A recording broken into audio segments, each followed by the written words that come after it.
Hindi po lahat ng pamilya or families speak love in words. Lalo na yung mga parents. Lalo na yung mga parents natin. Yeah, kahit ako. Sometimes they show it in silent routines and they show it in sacrifice. A lot of parents never say I love you. Kahit ako, personal na kwento ko, I never said I love you to my dad. Not until the day before he died. That day nung kinantahan ko pa siya na paborito niyang kanta. And that day nung sinabi ko sa kanya na, pa, baka pagod ka na, matulog ka na, rest ka na. Sanay naman akong halikan siya, but that day, that moment, hinalikan ko siya sa noon niya. And pati ako, nabigla ako na sinabi ko sa kanyang, pa, I love you. Biglang nag-glow yung mukha niya, napaluhan ng konti. Pero kita ko at damang-dama ko yung saya niya that moment. A lot of parents never say I love you. Pero pinapakita nila ito sa gawa. Instead, they hand the bigger slice of meat at dinner.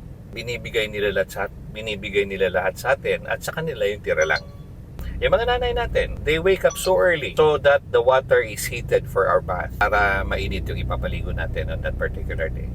They keep the lights on kahit na masyado mataas na yung babayarin nilang kuryente. Kasi nag-aaral kay love and families is often unspoken.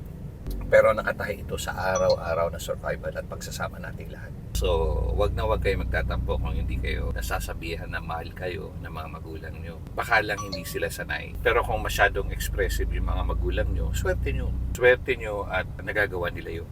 So ikaw, kung feel mo, nararamdaman mo na mahal mo yung magulang mo, let them know. Sabihin mo sa kanila. Let them feel it. Baka kasi one day, maging too late na lang. Yung gusto mong sabihin sa kanila, hindi mo na masabi. Ang worst part yan is, hindi na nila narinig yun sa'yo. Kung hindi mo naman masabi o wala kang lakas ng loob para sabihin, pakita mo na lang sa gawa. Pakita mo na lang sa concern. Pakita mo na lang sa mga traits mo. Or ang pinakamagandang regalo dyan is patunayan mo sa kanila na okay yung buhay mo o magiging okay yung buhay mo. Na hindi nasayang yung lahat ng pinaghirapan nila para sa'yo. Yun at yun lang naman talaga nagpapasaya sa isang magulang. Wala na iba. Minsan hindi kailangan sabihin. You just have to let them feel about it. Be good to yourself. In that way, you would be able to be good to them.